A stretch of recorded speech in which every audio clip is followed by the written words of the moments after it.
좋은 날입니다. 3월 24일 GT 묵상에 함께 하신 여러분 환영하고 축복합니다.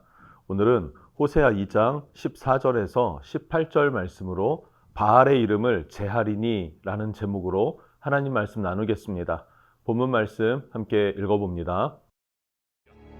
그러므로 보라, 내가 그를 타일러 거친 들로 데리고 가서 말로 위로하고 거기서 비로소 그의 포도원을 그에게 주고 악을 골짜기로 소망의 문을 삼아주리니 그가 거기서 응대하기를 어렸을 때와 애굽 땅에서 올라오던 날과 같이 하리라. 그날에 내가 나를 내 남편이라 일컫고 다시는 내 바알이라 일컫지 아니하리라.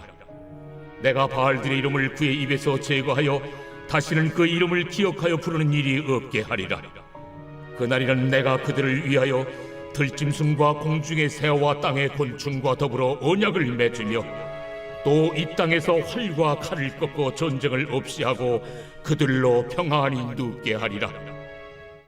우리 지난 시간에 이스라엘은 하나님이 주신 축복, 어떤 축복입니까? 모든 농산물들에 대한 수확들, 그리고 은도, 금도 내가 주었다 하나님 말씀하셨는데 그것을 가지고 누구에게 나아갑니까?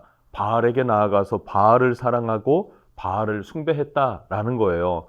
그래서 하나님은 이스라엘을 향하여서 내가 너를 축복한 것, 그것을 도로 찾겠다, 그리고 빼앗겠다라고 말씀하셨습니다. 자, 그러면 오늘 본문 14절을 보면 그러므로 보라, 내가 그를 타일러 거친 들로 데리고 가서 말로 위로하고 라 그래요. 자, 하나님께서 뭐라고 하셨어요? 되찾겠다, 빼앗겠다. 그러면 그 뒤에 어떤 말이 나와야 할까요? 무엇을 어느 정도까지 빼앗겠다라는 말이 나와야 할 텐데 내가 타일러서 말로 위로하고 라고 표현하고 있습니다. 앞과 다른 표현들이 전개됩니다. 왜 그럴까 하는 것이죠. 왜 그럴까? 자, 말씀을 살펴보면 거친 들이 나옵니다. 내가 그를 타일러서 거친 들로 데리고 가서, 그리고 두 번째는 말로 위로하고 라 그래요. 거친 들은 무엇을 말합니까? 광야를 말하죠. 거친 들을 지난다, 광야를 지난다 라고 하는 것. 북이스라엘은 아수르가 광야로 찾아올 것이고요. 이후에 남유다는 바벨론이 광야와 같이 찾아오게 될 것입니다. 그리고 그 광야를 통과하게 된다라는 거예요. 자, 그럼 광야는 어떤 곳인가 하는 것도 생각해 볼 필요가 있겠죠.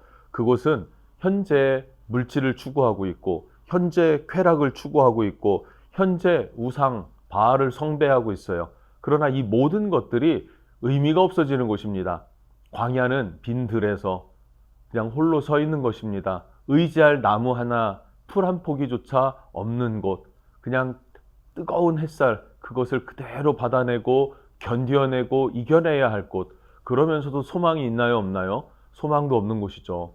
그러면 그 자리에서 돈도, 그리고 쾌락도, 그리고 우상도 아무 소용이 없게 되는 것입니다. 그러면 누구를 찾게 됩니까? 하나님을 찾게 되는 것이죠. 하나님 앞에 나의 모습을 돌아보게 되고 하나님의 은혜의 목마름이 일어나기 시작하는 거예요. 왜 그렇습니까? 인간은 본성적으로 살기 원한다면 내 힘으로는 안 되는구나, 다른 것으로는 안 되는구나, 오직 하나님만 나를 구원하신다라는 사실을 우리는 깨닫게 되기 때문입니다.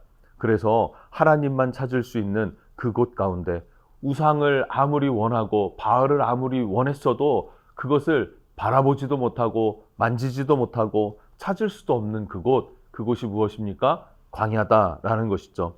자, 그리고 두 번째, 말로 위로한다라는 것은요, 직역해보면 마음에 말하겠다 이런 의미가 되고요. 세번역 버전으로 보면 다정한 말로 달래주겠다 이런 의미예요. 그런데 이 의미가 문맥상 어떻게 흘러가냐면 내가 이 광야 거친 들을 지나면서 너희의 마음을 새로운 마음으로 바꿔주겠다 이런 것입니다.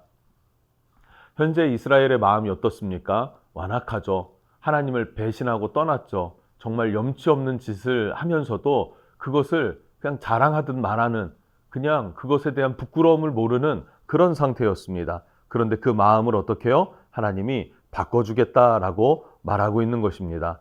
여러분, 이렇게 우리 마음을 새롭게 하는 곳, 그것은 무엇입니까? 힘들고 어렵고 때론 고통스러울 수 있고 그것이 길게 갈 수도 있겠지만 이곳이 바로 광야라는 것입니다.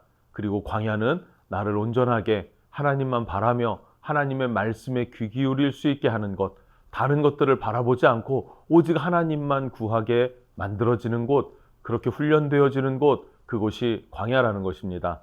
어쩌면 여러분이 지금 그 광야길을 걷는 분도 있을 수 있을 것 같습니다. 그러나 그곳에서 하나님을 찾고 하나님으로부터 새 힘을 얻어 나아갈 수 있기를 주님의 이름으로 축복합니다. 하나님은 그곳에서 여러분들의 마음을 새롭게 바꿔주시는 좋으신 하나님이 되어주실 거예요. 자, 이어서 15절부터 마지막 18절까지 말씀을 보면 내가 너희를 그렇게 마음을 바꾸겠다, 회복하겠다 하셨죠? 그러면 어떻게 회복시켜 줄 것인가에 대해서 말해주고 있습니다. 먼저 15절 말씀을 보면요. 광야를 지나면 포도원을 주겠다 이렇게 얘기를 해요. 15절입니다.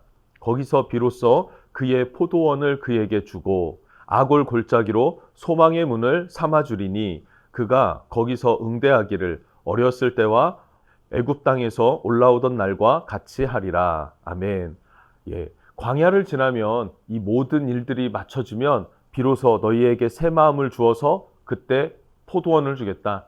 이 포도원이라는 것은 무엇입니까? 풍성함을 상징하고요. 하나님의 축복을 상징하는 것이 바로 포도였습니다. 풍성함 그리고 축복, 다시 내가 너를 축복할게 라는 거예요. 두 번째는 아골 골짜기로 소망의 문이 되게 하겠다라 그래요. 아골 골짜기로 소망의 문이 되게 하겠다. 여러분, 아골 골짜기 하면 어떤 느낌, 어떤 의미를 가지고 있는지 기억하십니까? 아간이 범죄했죠. 어떤 범죄를 했나요? 여호수아 시대에 여리고성 전투를 이겼습니다. 이때 하나님은 전리품을 취하지 말라, 이것은 여호와의 것이다 라고 하셨죠. 그런데 아간이 그 물건들을 훔쳐서 감추어 두었습니다. 이것이 불경건함, 불순종이 되어져서 그 다음 전투, 아이성 전투에서 패배하게 됩니다. 자, 하나님은 이 사건 때문에 제비를 뽑게 하셨고, 그리고 결국은 아간이 뽑게 되었습니다. 그리고 아간은 자기가 훔쳐두었던 은과 금, 외투를 내어두죠. 그리고 그들이 심판받는 곳, 아간이 심판받은 곳이 바로 아골 골짜기였습니다. 자, 불순종이 심판받는 곳이 바로 아골 골짜기다라는 거예요. 그 아골 골짜기에서 모든 너희의 불순종과 그리고 우상 숭배에 대한 아주 악한 것들은 심판받게 되어질 것이고 이후에 소망의 문이 열릴 것이다 라는 거예요. 하나님이 우리의 소망이 되어 주신다라는 약속이고요. 세 번째로는요, 출애굽과 같은 기쁨과 찬양이 넘쳐나게 될 것이다 라고 말하고 있습니다.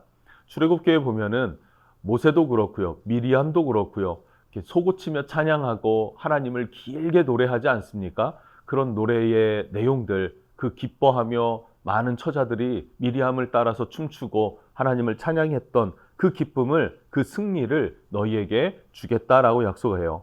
또 16절과 17절 말씀을 보면 바알, 곧 이스라엘이 외도했던 우상을 보지도 않고 그것을 부르지도 않고 아예 바알이라는 것 자체를 소멸된 상태로 만들어버리겠다 이렇게 말씀하십니다. 완전히 소멸되어져서 그것을 부를 수도 없고 찾을 수도 없고 만질 수도 없는 그런 상태. 이것이 바로 하나님과 새롭게 된 상태에서 하나님과의 관계가 회복된 상태에서 하나님이 주시는 축복이 되어진다라는 것입니다. 마지막 18절 말씀을 보면 하나님과의 그렇게 관계가 회복된 그 땅에서 하나님은 축복하신다, 전쟁이 없고 평화가 있을 것이다 라고 말해주고 있습니다. 오늘 말씀을 통해서 우리 두 가지를 마음에서 정리할 수 있었으면 좋겠습니다.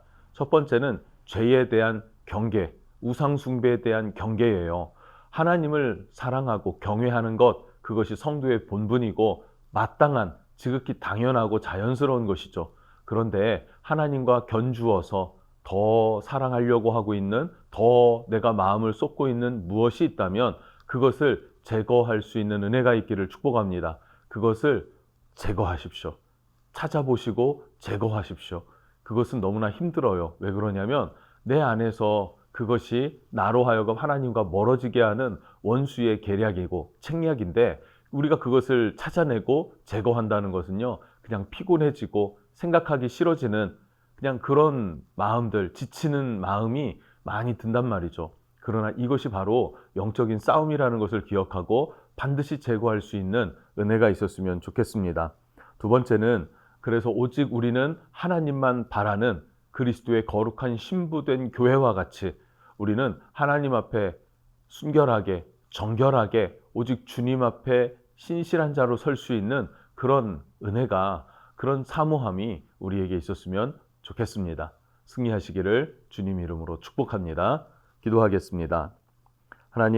하나님께서 우리를 거친 들로 나아갈 때 우리를 그곳에서 우리 마음을 새롭게 하실 것입니다. 하나님, 이 거친 들을 통과하는 과정은 어렵겠지만 이것을 믿음으로 견뎌내고 이겨내고 오직 하나님 앞에서 신실한 자로 설 수 있도록 축복해 주시옵소서. 그 축복으로 말미암아 우리가 하나님의 유업을 얻고 은총을 얻은 자 되기를 원합니다. 주님, 그렇게 인도하셔서 하나님이 우리의 소망이 되고 하나님과 동행하는 친밀함, 하나님과 회복된 관계 안에서의 축복을 누리는 자들 되게 하옵소서. 예수님 이름으로 기도합니다. 아멘.